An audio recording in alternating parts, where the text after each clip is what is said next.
Mas hoje eu tô fazendo muito.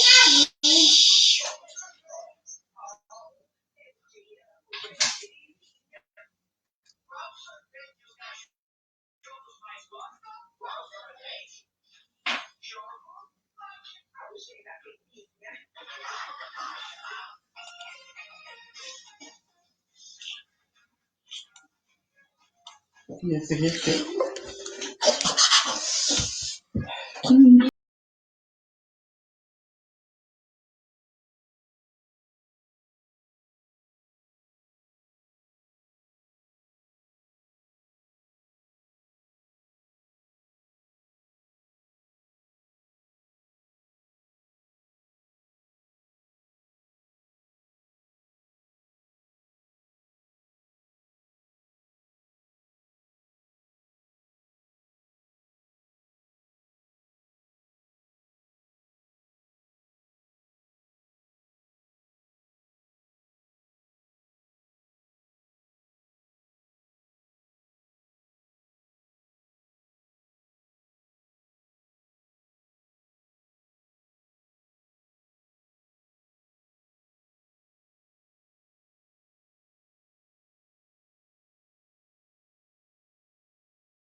Tudo bom? Todos bem? Passaram a semana bem? Bom, eu botei um videozinho para vocês ali para falar um pouquinho o quanto nós somos fundamentais na saúde, tá? E o quanto é importante a gente chegar lá na frente, lá na linha de frente e fazer o melhor, darmos o melhor de nós, tá? Então, hoje nós vamos começar a nossa aula com o sistema urinário. A gente vai fazer que nem nas outras aulas, a gente vai dar uma pinceladinha rapidinha na parte teórica e aí nós vamos para os procedimentos e os cuidados. Tá bom? Vou só botar aqui para vocês o material.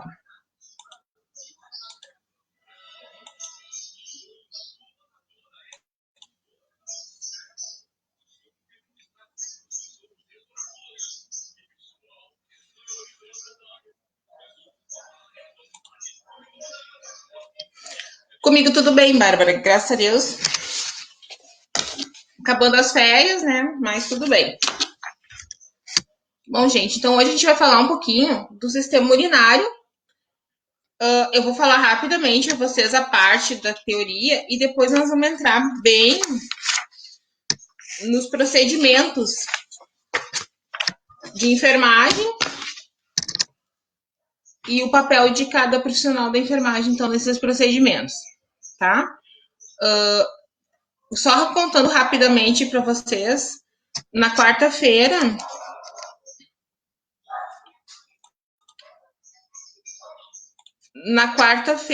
eu iniciei o primeiro grupo que está fazendo o componente aquele de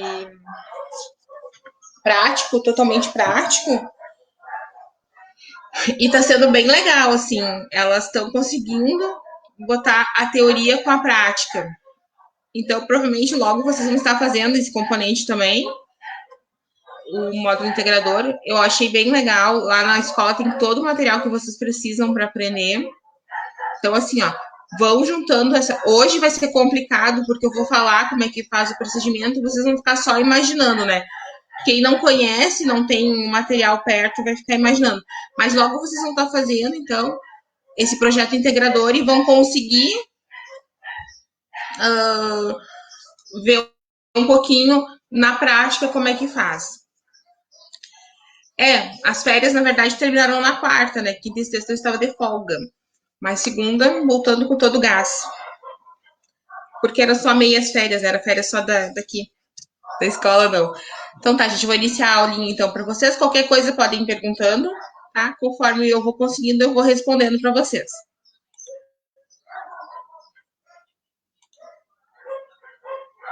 Então, hoje vamos falar sobre o sistema urinário.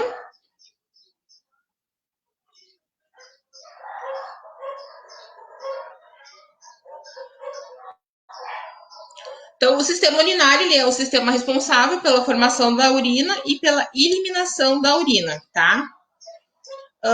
Esse sistema, ele possui muitas funções no nosso organismo. Ele realiza, então, aquele equilíbrio hidroeletrolítico, né? Ou seja, ele equilibra dentro do nosso organismo, então, a quantidade de água, sais minerais. Ali tem alguns exemplos do sódio, potássio, outros sais minerais que fazem parte do nosso organismo e que são necessários. Ele estimula também a formação de células sanguíneas através da liberação da eritropentina, né, um hormônio que estimula a formação de novas células sanguíneas. Ele também é responsável por regular a nossa pressão arterial. O que ele faz, né? Quando ele vê que a nossa pressão está muito alta, ele começa a aumentar o nosso volume de urina para que a nossa pressão normalize. Quando a pressão está muito baixa, ele faz o inverso. Ele diminui a produção e a eliminação para que a nossa pressão aumente. Ele também é responsável por filtrar todas aquelas substâncias do nosso organismo que poderiam ser tóxicas e que o nosso organismo não necessita. Então, ele faz essa eliminação através da urina. Essa eliminação e a filtração, ela é, então, a função mais conhecida do sistema urinário. As pessoas acham que é só essa função do sistema urinário, mas ela tem outras funções bem importantes.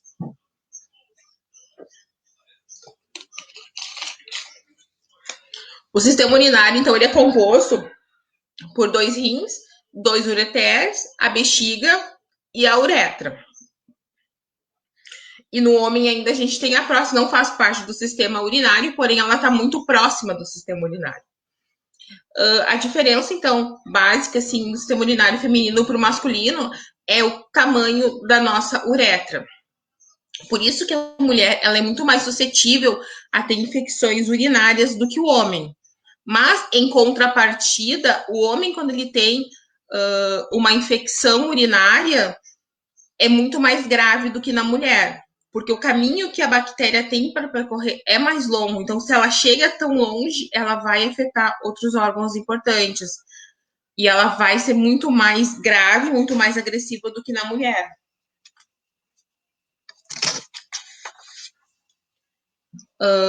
A mulher, ela, então, a propensão dela ter infecção urinária é muito maior, porque a uretra dela mede em torno de 5 centímetros. Já a do homem mede em torno de 15.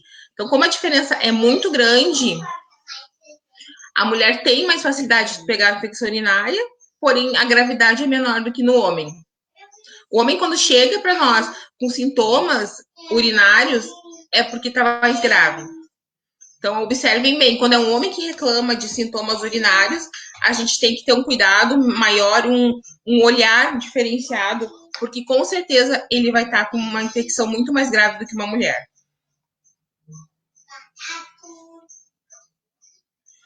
Os rins, então, eles ficam situados na cavidade abdominal, ao lado da nossa coluna vertebral, né? Tem uma figurinha aqui que está mostrando bem onde fica. A principal função do rim, então, ele é purificar. É como se o rim fosse um dos filtros que nós temos no organismo. Vocês lembram que eu falei lá no sistema digestivo que o fígado servia como um filtro? E o rim também é um outro filtro que nós temos no organismo. Então, quando ele filtra, ele tira todas as impurezas e coloca nessa urina, que vai ser eliminada, então, após com toxinas, com coisas que o organismo não necessita. Aqui no desenho, então, os rins estão desenhados em verde, né? Vocês viram que são 2 órgãos em forma de um feijãozinho. Eles são em formato de um feijão. E ali eles botaram uma relação com o sistema muscular para a gente ver direitinho, né? Como é que ele funciona. Junto com a urina, então, as principais substâncias eliminadas são o ácido úrico, a ureia e a água. Por isso que é tão importante a gente tomar água durante o dia, por isso que é tão importante tomar o mínimo de água. E a gente pode ver se a gente está tomando água suficiente pela coloração da nossa urina. Quanto mais clara a minha urina tiver, mais água estou ingerindo e mais saudável estou. Quanto mais escura a minha urina, menos água meu organismo está recebendo. Então, eu preciso mudar isso e está prejudicando o meu rim, eu preciso aumentar a ingesta hídrica. Os ureteres. Então, os ureteres são 2 estruturas tubulares, né? São formados de um músculo liso. E elas fazem a conexão dos nossos rins com a nossa bexiga, né? Passam ali pela nossa região pélvica até chegar na nossa bexiga. Na figura aqui está mostrando o nosso sistema urinário em relação ao nosso sistema ósseo. Então, eles estão fazendo uma comparação para vocês terem noção de onde fica bem essa estrutura. Fica bem dentro da pelve ali, né? A bexiga. A bexiga, então, é o órgão mais elástico que a gente tem no nosso corpo. Ele é feito de tecido muscular, ele é oco, né? Ela serve para armazenar a urina. A média de 200 a 800 ml de urina, né? Que ela armazena e depois ocorre a eliminação. Claro, há casos de que a gente acaba segurando mais vezes, e isso quem trabalha na saúde sabe como é que é, né? Às vezes não tem tempo nem de fazer um xixi.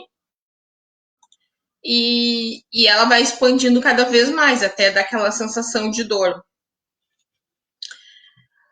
A bexiga, então, como eu falei para vocês, ela é situada na pelve, né, quando ela está vazia, e ela pode chegar até a região abdominal quando ela está bem cheia. Por isso a importância de quando a gente vai fazer uma eco abdominal, que a bexiga esteja cheia, porque daí ela consegue expandir também os outros órgãos. Os ureteres, eles desembocam na bexiga e liberam urina dentro deste reservatório. Então, o que faz? O rim produz a urina, o ureter leva até a bexiga e a bexiga simplesmente armazena. A única função da bexiga é armazenar essa urina.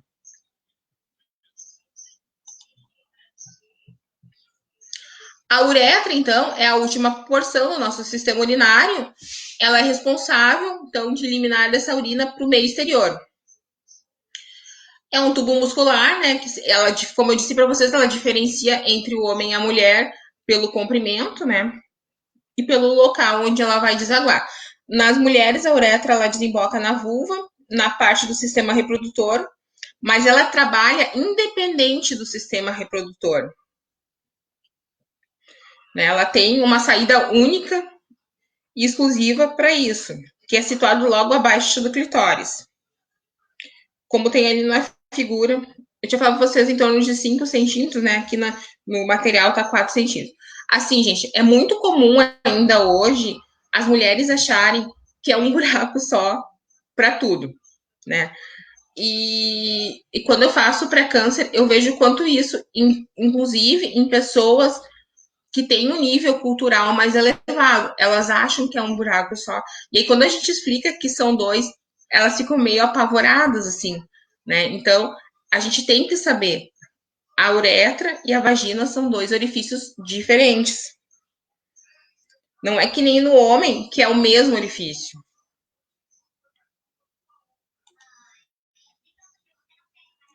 Aqui, ó, falando para vocês, né? A uretra masculina, então, ela é uma estrutura única, tanto para o sistema reprodutor como para o sistema urinário, que tem em torno de 20 centímetros. Eu errei os dois por cima. Não errei por um só. Esse aqui eu errei por cima. Então, ela é dividida em 3 partes, como eu falei para vocês, né? A região que está próxima da próstata, a membranácea, né? E a esponjosa, que é aquela que atravessa o pênis. Né? Nos homens, no mesmo local da passagem do sêmen, também é eliminada a urina. Então, na mulher, a vagina e a uretra são órgãos diferentes. Eles não têm ligação entre si. No homem, não. No homem, eles têm ligação entre si. É o mesmo canal, tanto para o sistema reprodutor como para o sistema urinário. Gente, foi só assim, então, uma pincelada muito rápida. E eu quero saber se vocês ficaram com alguma dúvida a respeito do sistema urinário. Que daí eu já vou passar para os nossos cateterismos. Ficou alguma dúvida sobre o sistema urinário?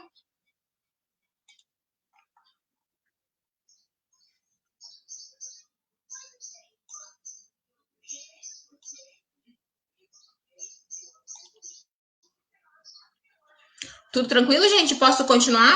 Posso começar, então, com os procedimentos de enfermagem?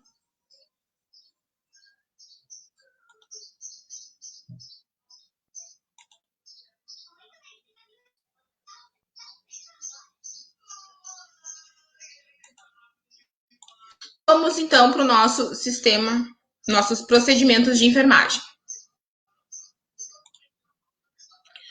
Então, entre os procedimentos de enfermagem, a gente tem o cateterismo vesical, que é único e exclusivo, então, do sistema urinário, tá? O que vem ser esse cateterismo vesical?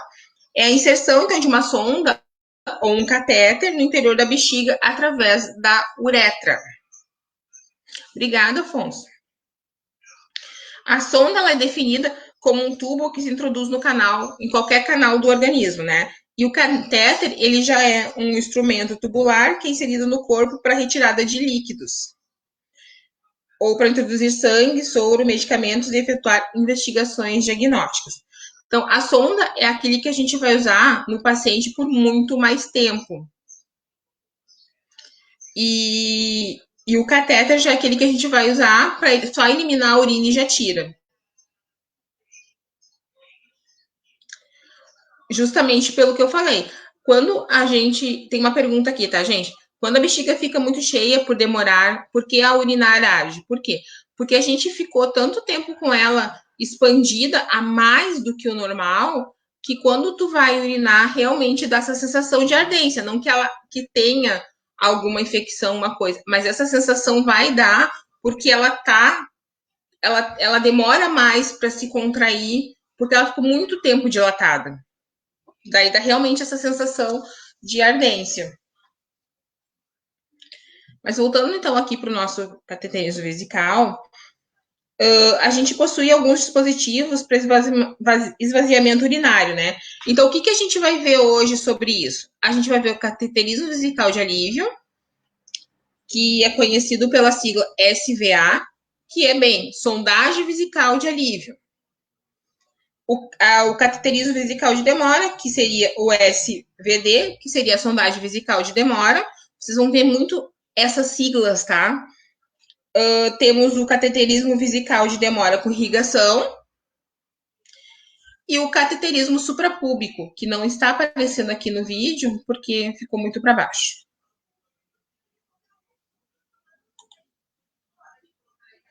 Ah, descobri!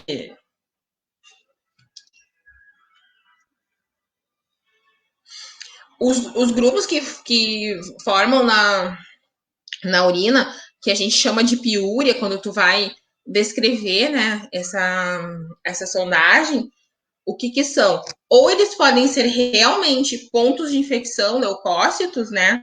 Ou pode ser simplesmente falta de água. Pode ser qualquer um dos dois. Então, isso tudo vai depender da coloração da tua urina.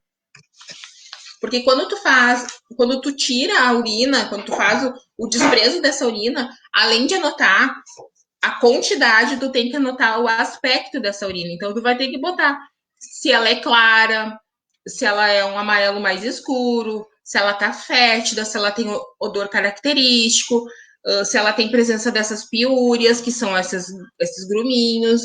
Tudo isso tu vai descrever quando tu for anotar ali, fazer tuas anotações de enfermagem, tuas evoluções, tu tem que escrever como é que é o aspecto dessa urina. Por isso que eu sempre falo para vocês têm que fazer todas as anotações sim.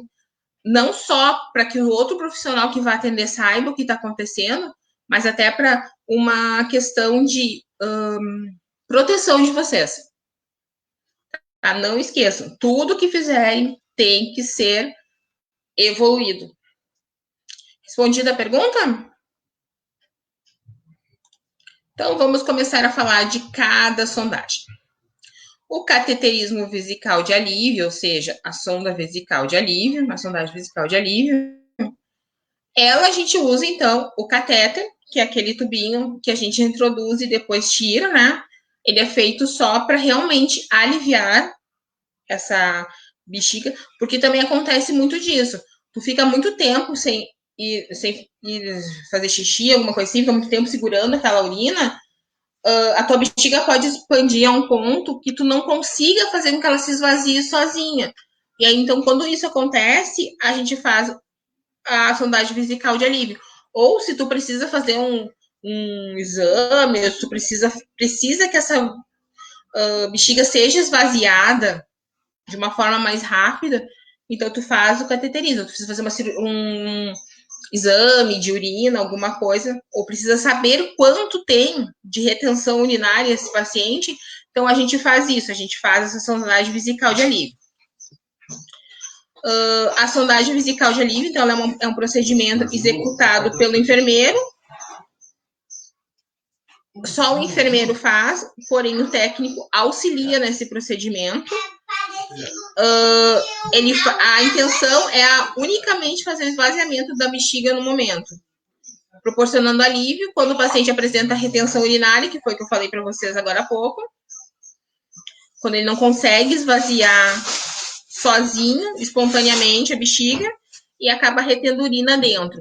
Então, o que se faz? Se faz o cateterismo vesical de alívio para que ele possa ter esse alívio. No término do procedimento, então, eu retiro esse catéter da bexiga. Por isso que é só usado o catéter.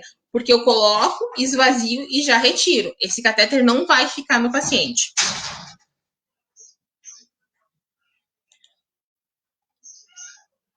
Então, quais as finalidades desse nosso cateterismo vesical de alívio?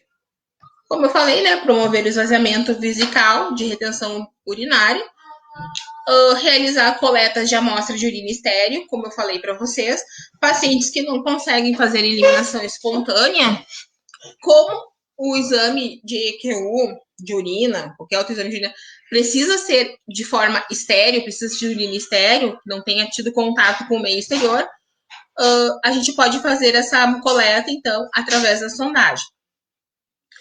A sondagem também de alívio, ela é usada para verificar a presença de volume residual. Tem pacientes que tem algumas patologias que ele não consegue esvaziar por completo a bexiga e sempre fica uma quantidade. Então, isso, como pode aumentar o risco de uma infecção urinária, o que é feito? A gente faz esse esvaziamento para calcular esse volume residual. E normalmente isso é a pedido médico, tá? Normalmente o técnico ele vai fazer a parte de arrumar o material, né? Auxiliar o enfermeiro, mas quem faz o procedimento em si é o enfermeiro.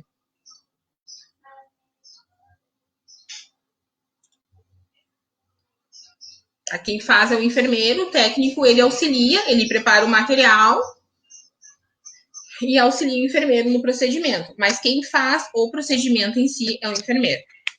Esse é o procedimento exclusivo do enfermeiro, tá, gente? Qual é o material que é usado, então? Eu preciso de uma bandeja de cateterismo, essas bandejas, normalmente, já estão preparadas, elas já ficam preparadas, né, pelo material de esterilização. Eles são materiais específicos para este procedimento. Então, são bandejas que já estão prontas para isso. E quando a gente vai fazer o procedimento, o técnico traz essa bandeja, que já tem material ali dentro, já tem a cubarrim, já tem o campo estéreo, normalmente já tem a cubinha para botar o líquido para fazer a higienização. E aí o resto do material o técnico já vai incorporando ali junto, que são pacotes de gases estéreo. Prestem atenção, tem que ser estéreo, diferente da sondagem nasentérica, tá? E da sondagem nasogástrica, que o material não precisa ser estéreo. Na vesical precisa. Esse material não pode ser contaminado, porque se contaminar, eu posso causar uma infecção neste paciente. Certo? Então, eu preciso de gás estéreo, eu preciso de luva estéreo. Normalmente, o enfermeiro vai informar para vocês o tamanho que ele usa de luva. Uma sonda uretral, que também vai ser definido pelo enfermeiro. Vocês podem perguntar para o enfermeiro qual o número que ele usa. A gente tem 12, 14, 16, que são para adultos, né? E temos números menores, que são para crianças. Bom dia, Sara. Tava falando em ti agora de manhã. Tava falando, na verdade, tava na tua mãe, né? A clorexidina aquosa, que tem no material de vocês, ela é bastante usada. Porém, nem todos os locais têm a clorexidina. A gente pode usar também o iodofor aquoso. Até porque até alguns anos atrás, o único que a gente usava era o iodofor aquoso. A gente ainda faz uso desse material. Então, assim, ó, não é só a clorexidina, tá? Tem outros materiais tem outros líquidos, outros que a gente pode usar também. A xilocaína em gel, que é bem importante. Eu preciso passar xilocaína na ponta da minha sonda. Por quê? Porque para não machucar, não lesionar. Porque por mais cuidado que eu tenha, nunca se usa alcoólica, tá, gente? Sempre aquoso. Sondagem vesical não se usa nada alcoólico, só aquoso. Cloroxidina aquosa, iodofor aquoso. Se eu usar alcoólico, esse paciente vai sentir ardência. Porque por mais que eu cuide, posso ter microlesões. Eu posso causar microlesões no paciente. Porque, querendo ou não, é um procedimento que eu vou estar introduzindo um corpo estranho, tá? Então, a importância da xilocaína, para que esse paciente não tenha tanto dor. Importante, quando vocês vão botar a xilocaína para o enfermeiro fazer o cateterismo, é importante que vocês desprezem a primeira gotinha ali da xilocaína e depois coloquem no material estéreo, que o enfermeiro molhe com a luva estéreo, ele vai conseguir fazer todo esse procedimento em estéreo. Saco plástico é importante ter para desprezar o material, ou o próprio lixo, né? Tem que ser lixo contaminado, aquele do saquinho branco. O lençol impermeável, então de plástico, né? Um móvel mais grosso, para não ficar toda a cama molhada, um bioma e um foco de luz. Importante, tem que ter foco de luz, principalmente se for mulher, tá? É bem difícil de tu visualizar a uretra de uma mulher sem foco de luz. E o que vai acontecer? Se eu, como enfermeira, for sondar essa paciente e por qualquer motivo a minha sonda escorrega e entra na vagina, essa sonda está contaminada, eu preciso trocá-la. Por isso a importância do foco de luz. Tudo bem até aqui?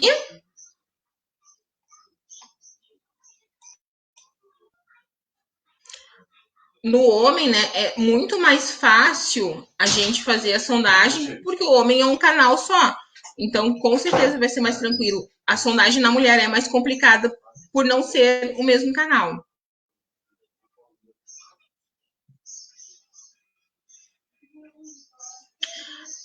Normalmente, esse material, Sara, de sondagem, ele já fica disponível, né, na unidade.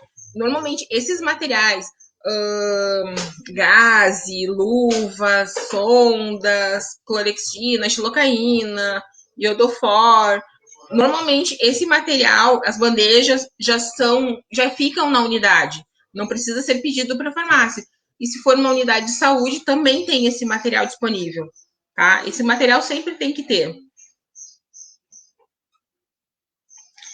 Então, na sondagem vesical de demora, a gente vai usar daí a gente vai usar outro material, tá? Um outro tipo de catéter. A gente vai usar uma sonda, porque essa sonda ela vai permanecer na bexiga por tempo indeterminado. Ela tem um balonete que vai ser insuflado dentro da bexiga, que vai fixar isso no sistema urinário, tá?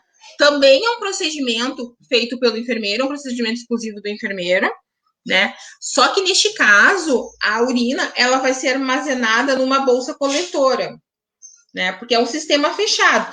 Vai ficar mais tempo no paciente, acaba automaticamente virando um sistema fechado, né? Então, assim, ó, isso deve ter todo um cuidado para ser manipulado, e quem manipula normalmente são os técnicos, porque se eu levantar esse saco coletor acima da linha da cintura deste paciente e ele estiver aberto, não estiver clampeado, eu vou mostrar para vocês, tem fotos, tá? E se não tiver, eu busco aqui. Eu tenho fotos, eu salvei algumas. Eu posso fazer com que essa urina volte para a bexiga desse paciente e posso causar uma infecção urinária. Tá? Então é muito importante e muito cuidado na manipulação. E normalmente quem faz essa manipulação é o técnico. Sim, a sonda é trocada uma vez por mês.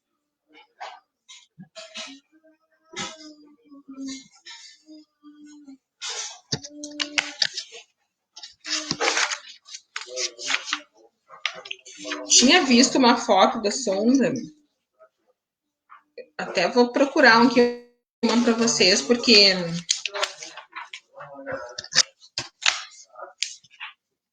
eu acho que eu vi em outro lugar.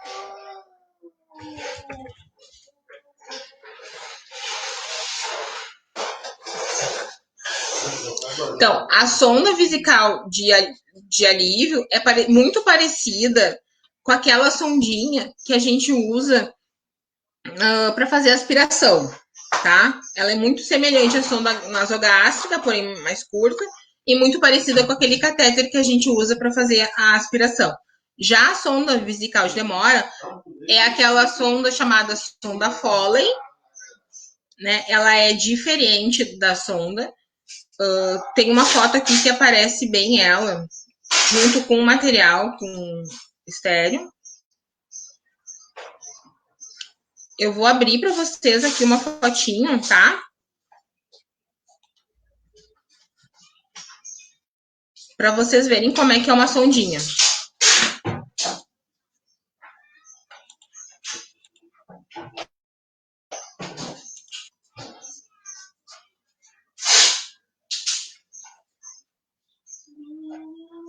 Tá. Vocês estão enxergando bem o que é uma sondinha? Aqui, ó. Aqui eu tenho, então, uma sonda, né? A foto maior aqui tá mostrando uma sonda Foley já em sistema fechado, material estéreo. Ali a gente tem uma bandeja junto, embaixo tá a bandeja de sondagem, onde eu tenho uma cubinha maior e duas cubinhas pequenas, que é onde uma eu boto a minha clorexidina aquosa e a outra tá os meus gasezinhos que eu vou usar para fazer a higienização desse paciente antes da introdução da sonda.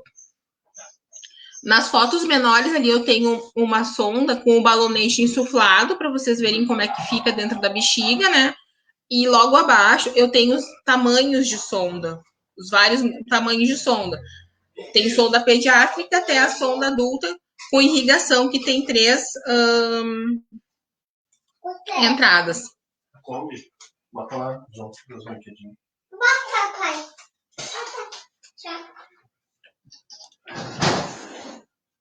Tá? Deu para ter uma noção de como é uma sonda?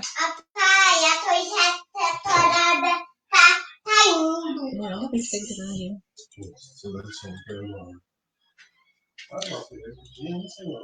Mas aqui tu também tá irritando. Ela não infla sozinha depois de colocada. Depois que eu coloco, eu vou inflá-la com água destilada. Eu vou botar água destilada dentro dessa sonda de 10 a 20 ml de água destilada. E eu vou evoluir, vou escrever quantos eu botei, porque na hora que for tirar essa sonda, tem que desinflar todo o balonete para que não aconteça nenhuma lesão neste paciente. Qual é a finalidade da sonda vesical de demora? Garantir, então, segurança nas intervenções cirúrgicas, né? Da cavidade pélvica, principalmente. Por quê? Porque como a bexiga, ela é como se fosse um balão, ela infla, ela pode correr o risco de ser perfurada, né? Pelo médico durante a cirurgia. Então, o ideal é que ela se mantenha bem vazia para que não aconteça isso. Ela também ajuda a evitar que o paciente urine espontaneamente após cirurgias perineais, né? Porque não pode, às vezes a pessoa não pode ficar com urina naquela região, não pode deixar aquela região constantemente úmida. Então, eu preciso colocar a sonda para que esse paciente não consiga urinar. Sim, sondas e catéteres são sinônimos, tá? A única diferenciação é que o catéter, normalmente eu uso para coisas que eu vou fazer rapidamente, como se for a sondagem de alívio. Né? O catéter, normalmente, ele é mais resistente do que a sonda. A sonda, normalmente, é mais molezinha. Mas são sinônimos, sim. O material é separado, normalmente, pelo técnico. A outra finalidade, então, é proporcionar uma drenagem vesical contínua, intermitente, né? Que é aquele paciente que está em UTI, aquele paciente que não pode urinar de forma espontânea, aquele paciente que está em coma. Então, a gente mantém a sonda para que essa drenagem seja feita de forma contínua. Pacientes que têm problemas renais graves, né? Ou que estão gravemente feridos, alguma coisa assim, a gente coloca a sonda também para monitorar a produção, a quantidade. Pacientes com balanço hídrico precisam estar com sondagem, porque eu preciso calcular quanto esse paciente está ingerindo de líquido e quanto ele está eliminando de líquido. Então, a sonda me facilita esse cálculo.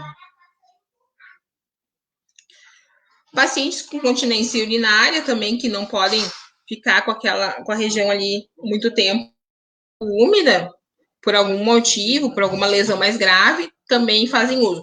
É mais difícil, assim, esse último uso, porque normalmente são pacientes que usam fralda. Mas se acontecer, uma paciente está com uma lesão mais grave, alguma coisa, eu precise, esse paciente vai ser sondado e vai ficar com a sonda para esse controle. No cateterismo vesical de demora, então, o que acontece? Eu preciso de mais material, porque é um procedimento maior, né? O procedimento, então, ele é realizado pelo enfermeiro e ele vai ser auxiliado pelo técnico de enfermagem. E acreditem em mim, vocês auxiliam muito. Não tem como o enfermeiro fazer uma sondagem sozinho.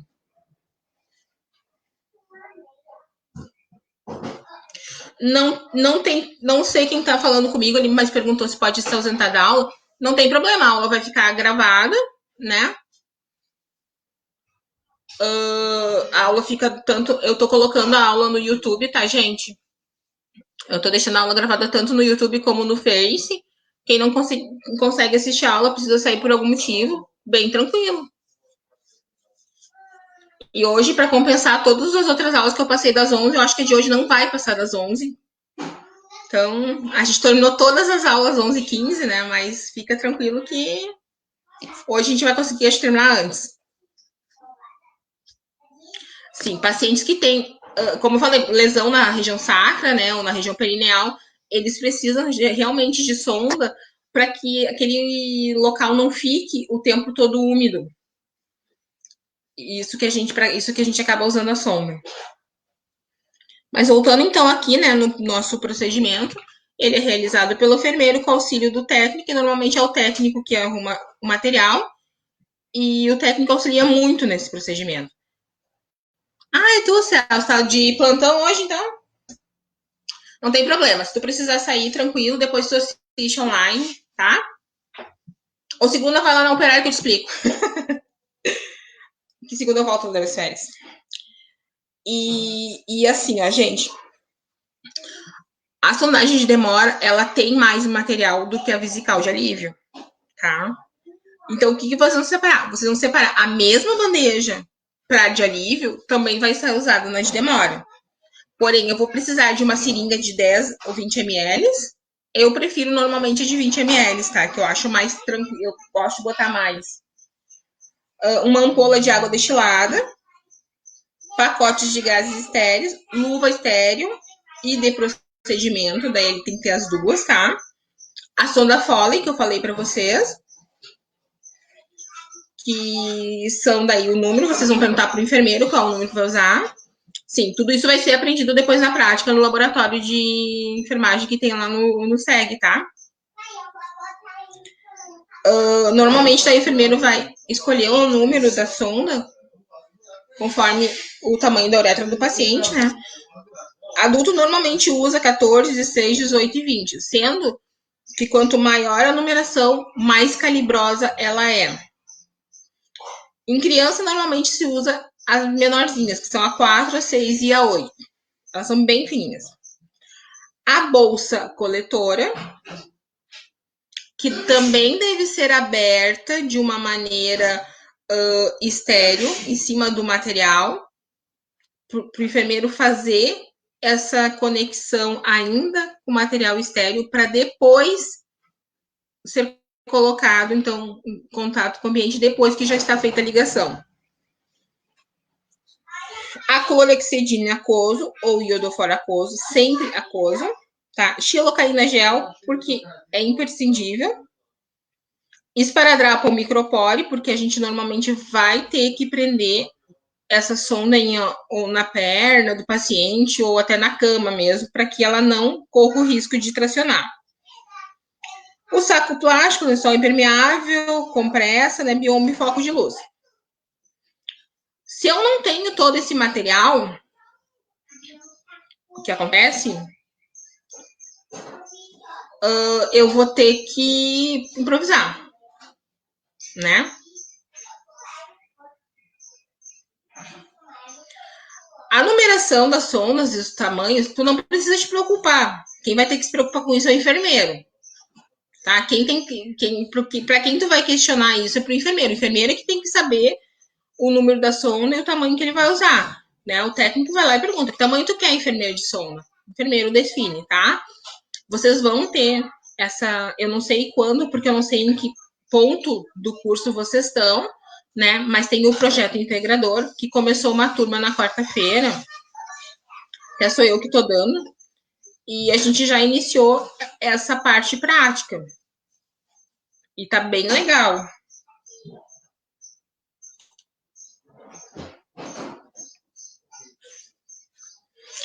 Então, além de auxiliar, né, o enfermeiro, o técnico, ele é responsável por todo o cuidado deste paciente que está com sondagem vesical de demora. Qual os cuidados que esse técnico tem que ter? Manter essa bolsa suspensa na armação da cama, sem tocar no chão. Orientar o paciente que, se ele puder caminhar, que ele carregue a bolsa sempre abaixo do nível da cintura. Porque, como eu falei para vocês antes, se eu preciso que essa bolsa seja levantada acima do nível da bexiga, essa urina pode voltar para dentro. E aí pode causar uma infecção. Então, nesse sistema fechado, a sonda ela tem um clamp que eu fecho, ela para de eliminar a urina para que eu possa levá-la acima do nível da bexiga. Se é um paciente que eu vou ter que botar a sonda em cima da cama para levar para fazer um exame, para levar para fazer uma cirurgia, eu preciso clampear essa sonda para poder erguer ela e levar esse paciente, tá? Outro papel do técnico é medir o volume da urina que está contido nessa bolsa. Normalmente nos locais tem frascos graduados, né? Que dá o resultado bem exato de quantos ml. E importante, anotem, tá? Aspecto, volume e odor desta cor e odor dessa urina, tá? Sempre lavar minhas mãos, usar luvas ao manipular a sonda. E depois que eu manipulei, eu também vou lavar.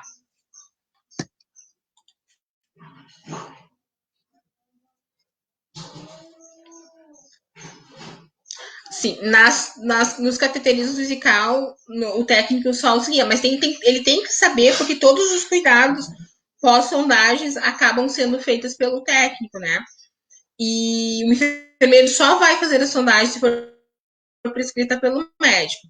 A única sondagem que o enfermeiro pode fazer sem prescrição médica é a de alívio.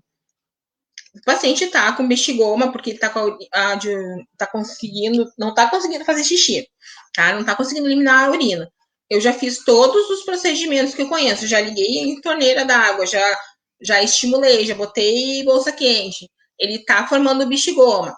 Eu sei que ele tá retendo essa urina, ele não tá conseguindo eliminar sozinho.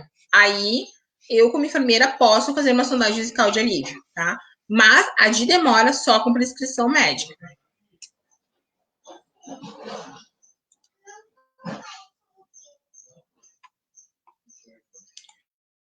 A sonda, então, de 3 vias, que tem onde eu insuflo o balonete, o local da drenagem e o local da irrigação, ela é conhecida como um cateterismo vesical de demora com irrigação. Tá? Ele é igual a outra sonda, porém ele tem uma via a mais.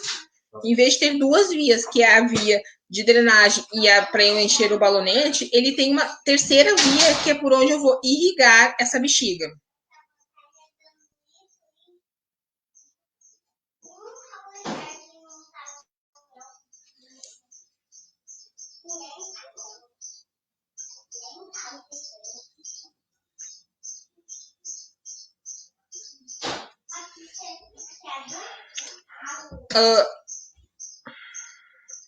Deixa eu entender a pergunta ali, né?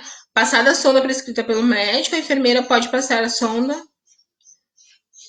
A enfermeira, ela passa essas 3 tipos de sondas até agora é responsabilidade da enfermeira. Do sistema digestivo, também 2 sondas são de responsabilidade da enfermeira, que é a nasogástrica e a nasoentérica, tá? E do sistema urinário, então é a sondagem vesical de alívio, a de demora e a de demora com irrigação. Todas essas são de responsabilidades do enfermeiro.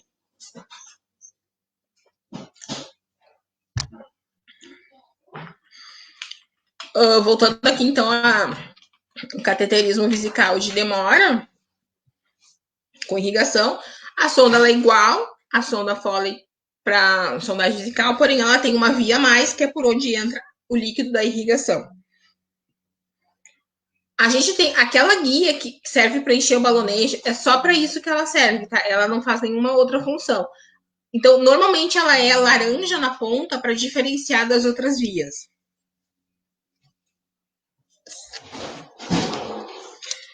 O médico vai prescrever quanto que ele quer de soro que eu introduza nesse paciente para fazer essa irrigação, para fazer essa lavagem na bexiga.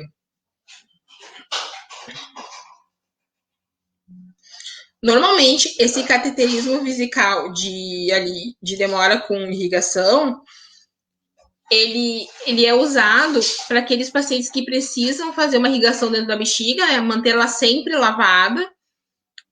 Tem casos de cirurgias de bexiga, né, ou de próstata. Como é um local altamente vascularizado, ele sangra muito.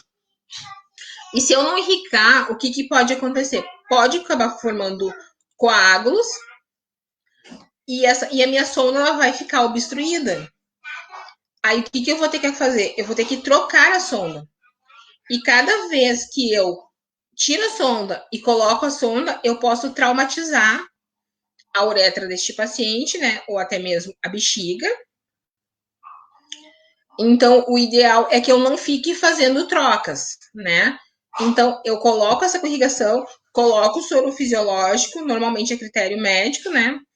Normalmente eu uso o fisiológico 0,9 gelado, porque ele vai ajudar na vasoconstrição, os vasos sanguíneos vão contrair e o sangramento vai diminuir e vai acelerar a cicatrização da bexiga. Então, eu vou botar o soro gelado na minha via de irrigação, vou deixar gotejar conforme prescrição médica, e ele vai fazendo essa lavagem, né? E eu vou cuidando da cor da urina, eu vou cuidando se tem coágulos, porque tem coágulos que podem obstruir essa sonda. Então, é o ideal que fique lavando para não acontecer essa obstrução. Normalmente, ela é bastante usada em homens em casos de cirurgias de próstata. Mas, se mulher fizer uma cirurgia de bexiga, também vai ser usado. Então, quais os cuidados, então, que a gente tem que ter com essa sonda? A gente vai ter que trocar constantemente o soro da irrigação, né? Ele não pode ficar nunca sem soro. A gente só vai interromper a soro quando o médico suspendeu o uso. Este soro tem que ser mantido na geladeira, porque ele precisa estar gelado, a não ser que o médico prescreva que não quer gelado. Aí a gente não vai usar soro gelado, tá? A gente vai sempre controlar o aspecto do líquido drenado, né? Normalmente a gente vai calcular mais ou menos a quantidade de soro que a gente introduziu.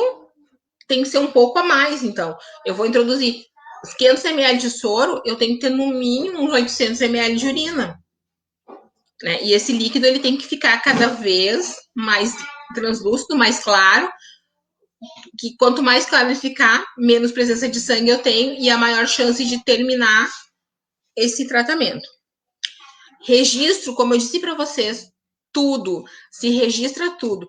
O volume difundido de soro, a quantidade de drenada, né? O aspecto dessa urina, o odor, a coloração, tudo tem que ser descrito. E sempre, nunca esquecer, caso eu precise erguer essa sonda acima da bexiga, né, da altura da bexiga, eu preciso estar com o clamp fechado.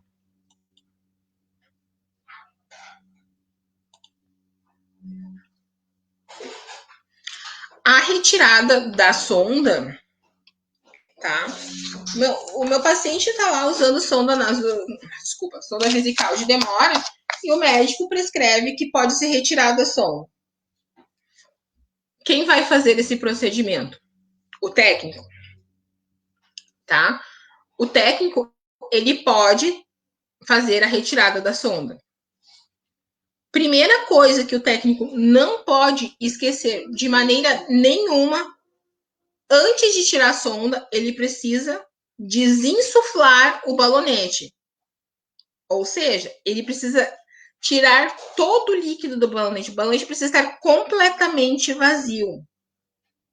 Porque se eu puxar com esse balonete, eu vou causar uma lesão na uretra do meu paciente. E às vezes pode ser uma lesão grave. Depois que eu desinsuflei o meu balonete, esvaziei completamente o meu balonete, aí eu posso tirar a sonda. Tem técnica para tirar a sonda, que eu vou explicar para vocês agora a técnica para retirada da sonda. Eu vou higienizar as minhas mãos, vou reunir o meu material que eu preciso. E qual é o material que eu preciso? Uma seringa de 20, gaze, estéreo de preferência, e saco plástico para pôr fora o material. Vou conferir se realmente... Gente, assim, ó, parece bobagem, tá? Mas a gente sempre tem que conferir o nome do paciente. Sempre temos que ter certeza que aquele procedimento é daquele paciente. Parece besteira, mas não é. A gente tem sempre que conferir se é o paciente certo e se é o procedimento certo, tá? Se o meu paciente estiver lúcido e orientado, então eu vou orientá-lo sobre o procedimento, eu vou explicar que vai ser tirada a sonda e como vai funcionar. E que pode ser que ele sinta uma pressão, não é para sentir dor, tá? Eu vou calçar as minhas luvas, colocar óculos de proteção quando disponível. Vou retirar a água presente no balonete, tá? Conforme a quantidade que o enfermeiro colocou e prescreveu. Tu vai solicitar que o paciente encha os pulmões de ar e segure este ar, porque isso vai fazer com que ele sinta menos na hora de ser tracionado. Vou tracionar delicadamente essa sonda para não causar lesões, para evitar sangramentos, e vou utilizar uma gaze, porque conforme eu for tirando a sonda, eu vou colocando a gaze mais perto para não dar respingos de urina para tudo que é lado.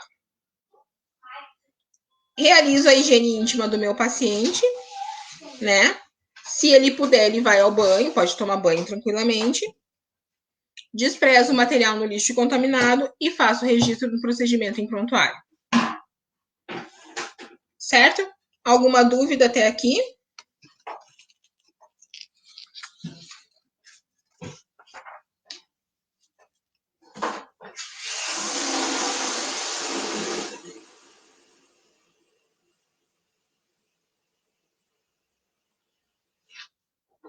Alguém com alguma dúvida? Daí eu vou passar para o próximo tópico,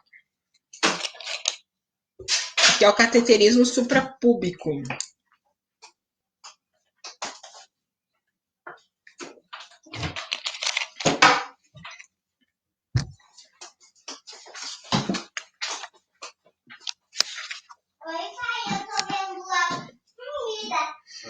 Deixa eu perguntar uma coisa para vocês. Vocês querem fazer um intervalinho de 10 minutos ou querem tocar direto? Na verdade, o cateterismo suprapúbico é o último assunto da aula de hoje. Daí a gente poderia falar sobre ele e depois falar sobre as dúvidas que vocês têm. Como eu disse, como todas as outras aulas acabaram todas depois das 11, hoje vai acabar um pouquinho antes, porque o material é mais curtinho. Então, eu quero saber se vocês querem dar uma paradinha de 10 minutinhos. A gente dá uma paradinha agora.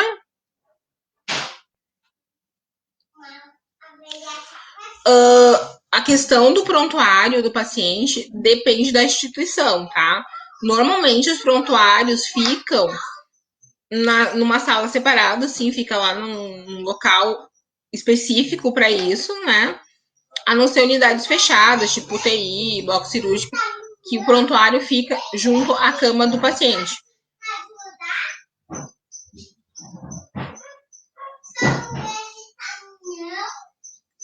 O esvaziamento do balonete, eu vou introduzir a seringa de 20 ml, né?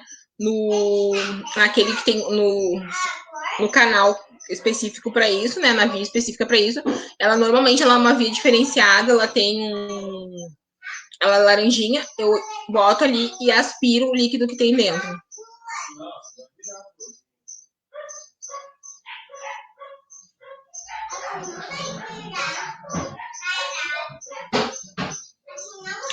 A sonda de cateterismo, né, de demora, ela não é retirada, ela é colocada, ela fica um tempo no paciente e depois ela é retirada. Só a única que é colocada e retirada em seguida é a de alívio. Tá? Vou falar então sobre a sonda suprapúbica e depois daí então a gente tira as dúvidas, quem precisa fazer outra coisa, daí tá liberado para fazer o que precisa. Tá? Eu botei 2 vídeos do YouTube no AVA hoje. Botei essa semana para vocês, né? Que fala sobre essas sondagens. Então, se tiverem alguma dúvida, vocês podem olhar aquele vídeo que tá bem explicativo ali, tá? Então, o cateterismo suprapúbico, então, ele é um procedimento médico. Normalmente ele é realizado em bloco cirúrgico sobre efeitos de anestesia, né? É feita uma incisão e uma colocação de catéter da sonda Foley na região suprapúbica deste paciente, acima do osso do púbis ali, né? E ele vai até a bexiga com a finalidade de esvaziar a urina ali existente. Se o paciente, por algum motivo, não pode passar a sonda pela uretra, por N motivos, né? Eu vou fazer, então, ela suprapúbica.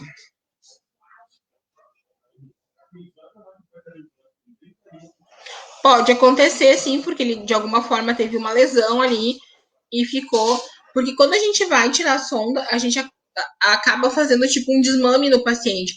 A gente vai clampeando por um tempo para ele reacostumar a usar a bexiga, porque o paciente fica sondado muito tempo, a bexiga meio que desacostuma, né? Então, a gente vai fazendo, tipo, um desmame antes de retirar. Se a gente retira direto sem esse desmame, pode acontecer do paciente ficar urinando direto mesmo. Vamos ver, então, os cuidados da suprapúbica. Os cuidados da suprapúbica é feito pela enfermagem, não tem jeito, né? Quem cuida do paciente... Eu já escutei uma frase bem legal, que os enfermeiros e os técnicos não cuidam de doenças, cuidam de pessoas. Então, todo o cuidado desses procedimentos acaba ficando para a enfermagem. O que eu tenho que observar quando esse paciente está com sombra suprapúbica? Ele também vai ter um sistema fechado, ele também vai usar bolsa de coletora, né? Então, o que eu vou fazer? Eu vou observar o aspecto dessa urina drenada, né? Vou manter essa sonda bem fixada.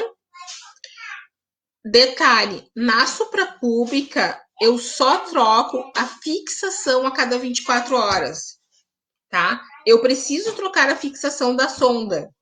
Eu não mexo na sonda, eu só troco a fixação, tá? Essa sonda também vai ser trocada mensalmente. Daí pode ser feito pelo enfermeiro, mas normalmente esse paciente é levado para bloco, para o médico ver como é que está a situação da cicatrização, se ele estiver internado. Se ele estiver domiciliado, aí pode ser o enfermeiro que faça a troca. O curativo deve ser mantido sempre limpo e seco. Ele é feito uma vez por turno ou sempre que necessário. Se tiver vazamento pelo curativo, o enfermeiro e o médico devem ser comunicados imediatamente. Porque aí tem alguma coisa errada. A bolsa também é mantida abaixo do nível da bexiga. Deve ser mantida longe do chão, sempre, para evitar contaminação, né, gente? Esvazio o frasco sempre que ele estiver cheio, como na outra sondagem. E mantenha o clamp fechado, caso necessário, levar acima da bexiga. E sempre que eu tiver que esvaziar e cuidar deste paciente, eu vou fazer os meus registros no prontuário do paciente. Sempre, não esqueçam. Registrem tudo que vocês fazem. Tá? A aula de hoje era sobre esses 4 assuntos. Agora, eu quero saber se vocês têm alguma dúvida.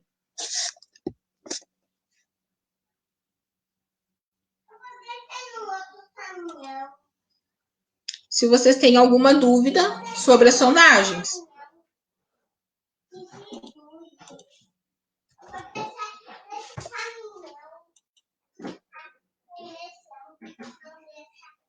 Os assuntos da aula de hoje eram esses, tá?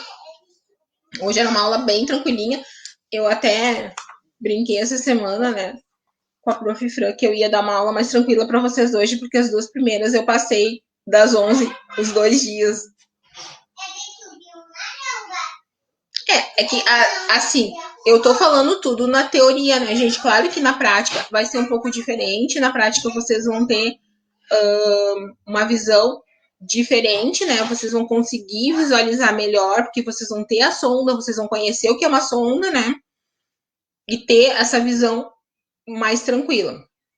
Aqui eu falei bem na teoria para vocês. Sei que talvez agora não tenham dúvidas, né? Mas se vocês tiverem dúvidas no decorrer do dia, vocês podem me chamar que a gente vai conversando.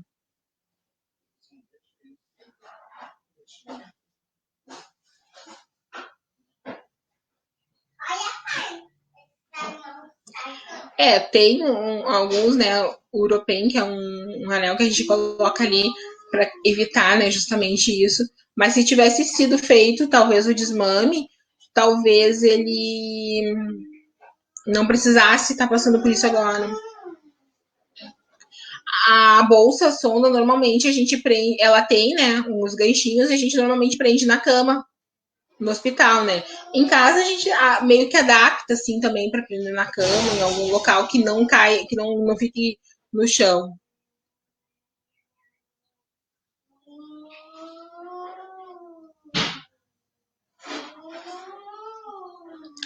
Assim, pode ser hereditário, sim, e pode também ser uma coisa bem pessoal tua, tá? Teria que fazer um exame mais aprofundado para ver se isso é uma questão genética, né? Se tu tem uma doença mais grave em relação a isso, já que tu teve um quadro de pielonefrite, de cálculo renal. O cálculo renal normalmente é hereditário. E se teu pai teve um quadro, tu precisa saber se tem daqui a pouco uma insuficiência renal crônica, uma insuficiência renal aguda, para ser tratado, né, e ser prevenido antes de chegar numa situação mais séria.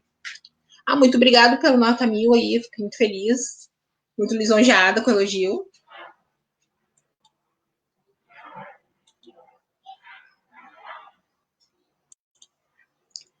Eu tô tentando abrir o AVA aqui, realmente, uma colega me disse que tava bem ruim de abrir hoje. Eu tô tentando, realmente tá difícil. Porque no AVA eu coloquei, né, esses vídeos para vocês que eu tirei do YouTube. São bem didáticos, assim, explicam, mostrando como fazer a sondagem. Então, acho bem interessante, se vocês tiverem um tempinho de olhar. São vídeos curtinhos, não são vídeos longos. E ele explica bem didaticamente como vocês fazem, como vocês vão auxiliar o enfermeiro na sondagem. É bem interessante. Tem um vídeo também do próprio AVA, que eu coloquei ali para vocês, explicando um pouco sobre o sistema urinário, né? Mas, claro, que a nossa intenção aqui é que vocês vão bem pro lado do procedimento, né? Que vocês fiquem bem fixados nos procedimentos e não só no sistema urinário. Óbvio que é importante vocês conhecerem, né? Já foram. Realmente, são vídeos. Eu escolhi assim, demorei bastante tempo para escolher esses vídeos, porque eu queria vídeos que fossem bem didáticos e bem explicativos, assim. Né? Que eu pensei, até pedi pra minha filha olhar e dizer pra ela, tu entendeu? Claro que ela não entendeu muito, ela tem 11 anos. Mas assim, não, mas eu consegui entender, então tá, então é isso que eu quero, porque... Gente, assim, eu não corrigi o material da aula passada. Corrigi alguns, não corrigi todos, tá? Não tenho desculpas pra dar pra vocês porque eu estava de férias, mas enfim, eu não corrigi. porque eu acabei fazendo outras coisas, mas eu já comecei a corrigir, tá? Eu não consegui entrar no AVA hoje ainda, mas eu vou corrigir hoje assim que eu conseguir entrar no AVA.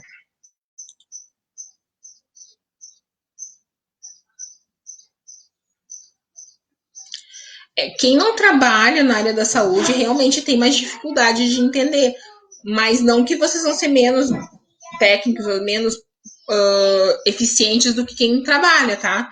Não é isso, de maneira nenhuma. Até porque quando vocês olharem na prática, vocês vão lembrar da teoria. E vai ser muito tranquilo.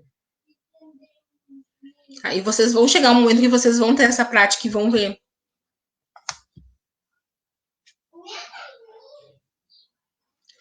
Não, eu sempre vou trabalhar com sinceridade de vocês. Quando eu estou trabalhando, eu consigo me coordenar melhor para fazer as coisas do que quando eu não tô. Então, a semana que vem, provavelmente, eu vou conseguir dar mais atenção para isso. O AVA não está abrindo. O meu abriu. Tá bem lento mesmo. Até vou comunicar.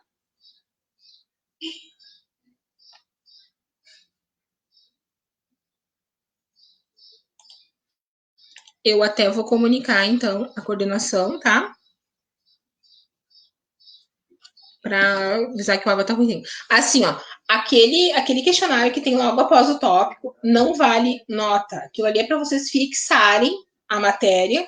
Aquilo ali é que já veio no AVA, então não. Eu, particularmente, tenho algumas perguntas ali que eu não faria, mas enfim, né? Isso já veio na plataforma. Eu acho interessante vocês fazerem até para conseguirem fixar a matéria. Mas o que vale nota é o que eu libero às 3 horas da tarde hoje, lá no tópico atividades avaliativas. Fiz um bem tranquilo, tá, gente? Eu não tô aqui para fazer com que vocês façam assim coisas loucas. Eu fiz um questionário bem tranquilo que para vocês pensarem, colocarem o que realmente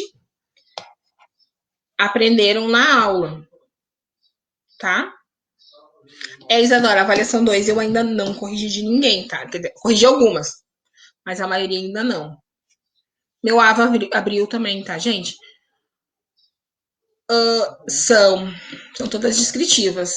Eu prefiro, porque eu acho que vocês fixam a melhor a matéria na descritiva, até por conta de que a gente não tá tendo a aula prática.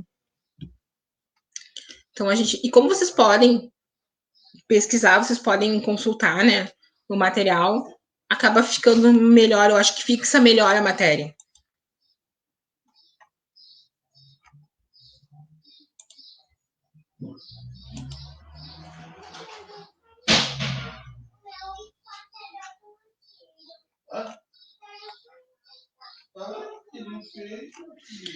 Eu botei, então, uma visicagem de demora, né? Uma cateterismo vesical de alívio masculino e um cateterismo vesical de demora feminino. Para vocês terem essa noção, tá? Então, logo abaixo do tópico tem o questionário, que eu não sei se está liberado, se não tiver eu já libero.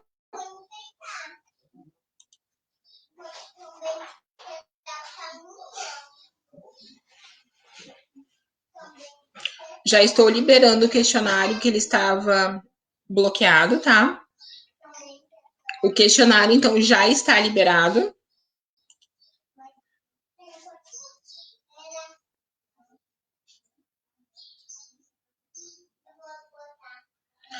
Ontem tinha o questionário, na verdade, o 1 foi uma prova, né, que eu fiz, e o 2 foi da aula passada. Da aula de hoje, teoricamente, não era para estar liberado ainda. Vou até dar uma olhadinha aqui. Como vocês são duas turmas, às vezes eu libero de uma turma e esqueço da outra, tá? Daí vocês podem me chamar e me avisar. E pode dizer, prof, tu não liberou ainda.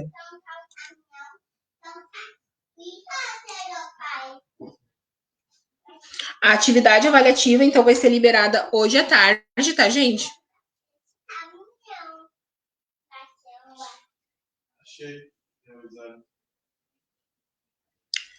Tá, vai ser liberada hoje à tarde, vai ser bem tranquilinha. Eu fui bem boazinha para vocês. Eu só preciso que vocês saibam fazer.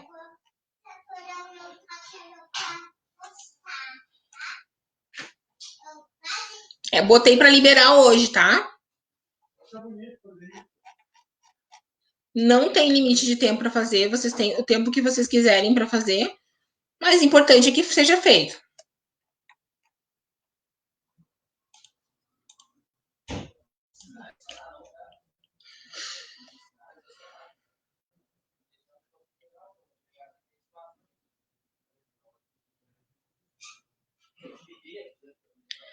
O que vale nota são as dissertativas, tá? Aquelas que são objetivas é só para vocês treinarem para vocês fixarem a matéria, tá?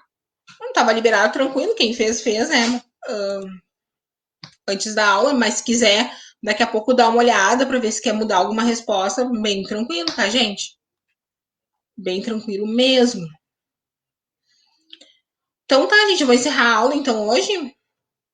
Vou liberar. Ó, eu tinha liberado só para uma turma. Só para um F. Vou liberar para 2F agora. Já liberei. Bem tranquilo, qualquer coisa que vocês precisarem, vocês podem me chamar. Tá? Estou à disposição de vocês. Vou iniciar as correções agora. Vou aproveitar esse tempo e vou iniciar as correções.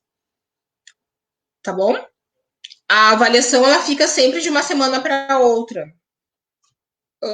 Quem não consegue entregar de uma semana para outra, ela continua aberta, né? Só que aparece daí para mim que foi entregue com atraso. Não tem problema. Eu entendo, né, que as vidas são corridas. Vocês têm do sábado até a sexta-feira para entregar. Tá bom? E eu queria, então, desejar um feliz final de semana para vocês, né? Um ótimo final de semana. Restinho de final de semana que resta ainda, né? Aproveitem bem. Eu estou à disposição. Vocês podem me chamar. Isso, às 15h30. Vai liberar, exatamente. Qualquer coisa, vocês me chamem no WhatsApp, tá? Eu dou preferência pro WhatsApp porque eu deixo o AVA aberto no computador, mas nem sempre eu estou na frente do computador. Tá? Mas o celular tá sempre próximo, então podem me chamar. Muito obrigada pelo retorno ao trabalho. Segunda-feira eu retorno. E semana que vem a gente conversa de novo. E qualquer coisa estou à disposição, tá bom? Beijão e super final de semana para vocês.